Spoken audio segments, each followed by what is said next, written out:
Anziani sì, ma ancora attivi e per questo conosciuti anche per l'attività di vendita dei prodotti che coltivavano nel campo adiacente la loro casa al 160 di via Provinciale a Fossò, nel Veneziano.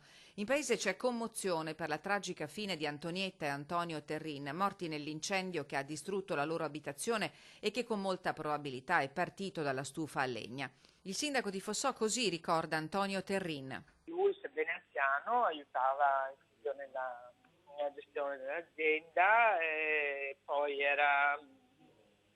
sì, viveva in paese, era conosciuto da tutti, era una persona simpatica, gradevole, socievole. Il magistrato di turno non ha però ancora rilasciato il nulla osta per la sepoltura e ha disposto sui corpi degli anziani coniugi l'esame autoptico per capire se il marito possa essere stato colpito da malore prima che le fiamme e il fumo non dessero scampo alla coppia.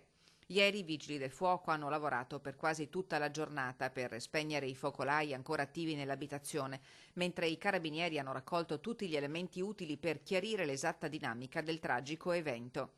I coniugi Terrin lasciano due figli, Luciano e Lucia, attorno ai quali si è stretto l'abbraccio di tutta Fossò.